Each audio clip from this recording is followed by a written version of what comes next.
21년 7월 24일 토요일에서 7월 30일 금요일까지의 금주의 삼성전자의 모든 것입니다. 삼성전자의 모든 것에서는 한 주간의 삼성전자 주가 동향, 매매 동향과 함께 증권사 리포트 주요 뉴스를 소개해드립니다. 삼성전자 주주분들이 지난 한 주간 삼성전자에 무슨 일이 있었는지를 이 영상 하나로 손쉽게 확인할 수 있게 하는 것이 목표입니다.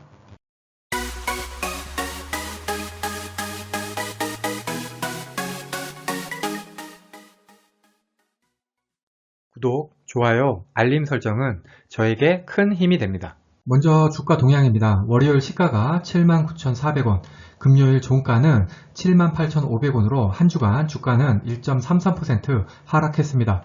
주중 고가는 79,500원, 주중 저가는 78,100원으로 변동폭은 1.78%, 거래량은 6,169만 주로 지난주보다 3.6% 증가했습니다.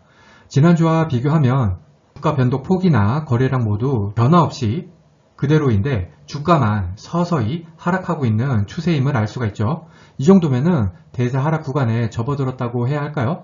저 같은 경우에는 오히려 저가 매수 기회라고 생각하고 이 하락장을 즐기고 있습니다.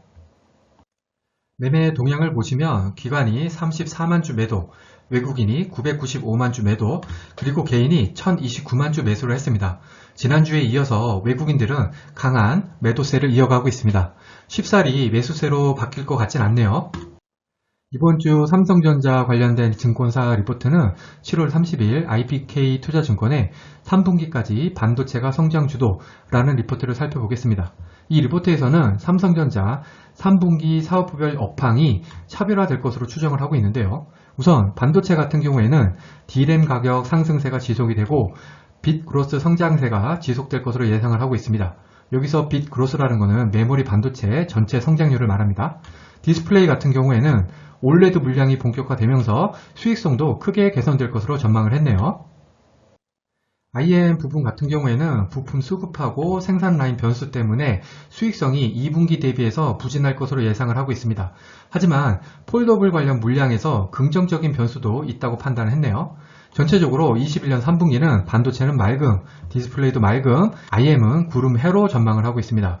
여기 올해 매출과 영업이익 전망을 보시면은 매출 같은 경우에는 236.8조에서 281.5조로 증가를 하고 영업이익은 더 엄청나죠.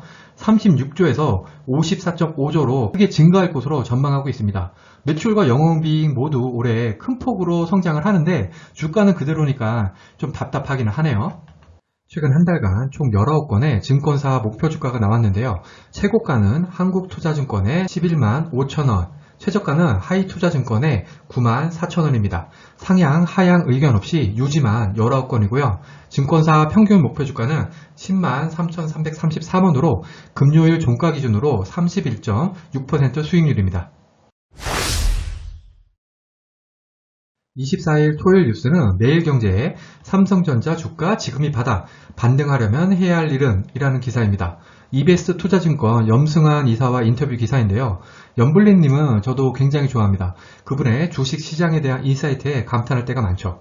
아무튼 염블린님 같은 경우에는 삼성전자 주가가 오르기 위해서는 파운드리 쪽 실적 개선하고 M&A 밖에는 방법이 없다고 보고 있습니다. 파운드리 같은 경우에는 10나노 이하는 삼성하고 TSMC 밖에 선택지가 없습니다. 따라서 어쨌든 간에 파운드리 쪽은 실적이 좋아질 것이라는 것이죠. 문제는 파운드리 실적 개선이 과시화되는 것이 올해가 아니라 내년, 내후년이라서 지금 주가를 끌어올리지 못할 것이라는 겁니다. 여기서 한 가지 힌트가 있죠. 파운드리 쪽 캐파 증설에 따라서 분명히 2024년에는 지금보다 좋은 실적을 보여줄 것이라는 겁니다. 즉 장기 투자 입장에서는 삼성전자를 멀리할 필요가 전혀 없는 거죠. 두 번째는 M&A인데 삼성전자가 지금 실탄이 110조가 있죠. 그리고 염승환 이사는 유력한 인수 대상 회사로 네덜란드 자동차 반도체 회사인 NXP를 꼽고 있습니다. NXP 인수 시 삼성전자에 뭐가 좋은지를 살펴보면 일단 거의 10년간 삼성전자 매출이 200조 원대 그대로이고 자동차 반도체 같은 경우에는 삼성전자가 하고 있지 않은데 만일에 NXP를 인수를 하면은 이 두 가지를 한 번에 해결할 수 있다는 것이죠.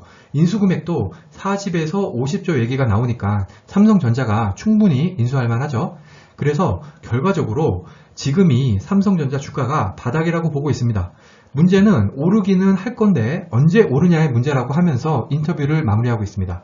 M&A 같은 경우 신중을 기해야겠죠. 과거 M&A 잘못해서 잘 나가던 회사가 순식간에 사세가 기우는 것을 많이 보아왔습니다. 따라서 지금 삼성전자가 M&A에 신중을 기하는 것은 충분히 이해할 수 있을 것 같습니다. 26일 월요일 뉴스는 조선비즈의 삼성전자 파운드리 분사설도 분사는 자살골 가능성 제로라는 기사입니다. 삼성전자 파운드리 사업 분사설이 또 나왔네요. 찌라시 내용은 삼성전자 파운드리 사업부하고 삼성 디스플레이 LCD 사업부가 각각 분사를 해서 합작회사를 세운다는 건데요. 삼성전자하고 삼성 디스플레이는 사실이 아니라고 공식 부인을 했습니다. 업계에서는 이런 파운드리 분사 가능성은 거의 없다고 보고 있습니다. 왜냐하면은 2020년 파운드리 매출이 15조 원인데 이 돈은 파운드리 생산 라인 한 개 만드는 데 필요한 20조 원에도 미치지 못하기 때문이죠. 즉 지금은 삼성전자가 D램, 낸드, 스마트폰에서 돈을 벌어서 파운드리를 키워야 하는 시점인데 분사를 하는 게 말이 안 된다는 것입니다. 하지만 반대 의견도 있는데요. 분사를 하게 되면은 TSMC처럼 고객과 경쟁을 하지 않게 된다는 것이죠. 어떤 반도체 관계자는 고객사를 확보하는 관점에서는 분사를 통해 다른 회사가 되는 방법이 가장 효율적이라면서 분사가 장기적으로는 나쁘지 않은 선택일 수 있다라고 했는데요. 제 생각으로는 이거는 희망회로를 돌린 것 같습니다. 파운드리를 분사했다고 해서 해외 고객사들이 분사된 파운드리 부문하고 삼성전자하고 다른 회사로 볼까요? 그럴 리가 없겠죠. 하지만 이런 찌라시가 도는 것은 아무래도 최근에 인텔 파운드리 진출 등과 같이 삼성전자에 불리한 기사들이 많이 나오는 데다가 주가가 지지부진하기 때문이겠죠. 28일 수요일 뉴스는 한국경제에 삼성전자 12만 6천원까지 오른다. 파격 전망 내놓은 CS라는 기사입니다. 오랜만에 좋은 기사도 봐야겠죠. 크레디스 스위스가 삼성전자 목표 주가를 12만 6천원으로 제시했습니다. 현 주가 대비해서 60% 높네요. 그 이후로 삼성전자는 메모리 반도체와 올레드 슈퍼사이클로 수혜를 볼 가능성이 높다라고 했습니다. 파운드리 없이도 지금 주가보다 60% 이상이라는 뜻이죠. TSMC도 추천을 했는데 상승률이 17.4%로 3전의 3분의 1 수준이네요. 다만 TSMC 같은 경우에는 자율주행차, 고성능 컴퓨터, 5G 휴대폰 보급 등으로 2025년까지는 꾸준히 성장할 것으로 전망을 했습니다. 다시 한번 느끼지만 아무리 잘 나가는 삼성전자임에도 주가가 더욱더 많이 오르기 위해서는 파운드리 쪽 선전이 반드시 필요합니다.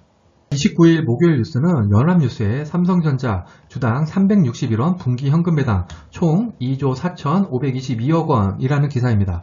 예정되어 있던 내용이죠. 삼성전자 2분기 배당이 361원으로 확정이 되었습니다. 시가 배당률이 보통주 0.4%, 종류주, 이거는 우선주죠. 우선주가 0.5%입니다. 배당금 총액은 2조 4,521억이고요. 지급일은 8월 18일입니다. 입금은 배당 소득세 15.4% 제외하고 되겠죠. 저는 배당은 늘 삼성전자에 재투자하고 있습니다. 이렇게 배당을 재투자만 해도 웬만한 적금 저리 가라죠. 30일 금요일 뉴스는 조선비즈의 D램 낸드 7월 가격 일제 상승, 메모리 세계 1, 2위 삼성 하이닉스 3분기 실적의 청신호라는 기사입니다. 시장 조사업체 트렌드 포스에 따르면은 PC용 D램 범용 제품이 지난달에 비해서 7-9% 가격이 상승을 했습니다. 하지만 코로나19 유행 상황이 잦아들고 고객사 재고가 증가를 하면서 D램 가격 상승세는 4분기에 멈출 것이라고 전망을 했네요. 그리고 클라우드나 데이터 센터에서 주로 구입하는 서버용 D램 제품도 지난달에 비해서 6% 상승을 했습니다. 하지만 마찬가지로 고객사 재고 수준이 높아지면서 4분기 추가 가격 상승 인상은 어려울 수 있다라고 했습니다. 낸드 플래시 같은 경우에도 가격이 일제히 상승을 했는데요. 메모리 카드, USB용 낸드 플래시 범용 제품 가격이 지난달보다 5.48% 상승을 했습니다. 이것은 5G 이동통신 설비 신설 수요 때문인데요. 결과적으로 이 기사를 요약을 하면 메모리 반도체가 3분기까지는 좋으나 4분기에 피크를 찍을 것이다 정도가 되겠습니다. 그리고 이런 것들이 주가 상승 방해 요소로 작용을 하고 있죠. 결국 파운드리 쪽에서 뭔가 보여줘야 할 것입니다. 이상으로 금주의 삼성전자의 모든 건 영상을 마치겠습니다. 오늘 영상이 도움이 되셨다면 구독, 좋아요, 그리고 알림 설정까지 부탁드립니다. 주말 잘 보내시고요. 다음 주 삼성전자의 모든 건 영상으로 찾아오겠습니다. 감사합니다.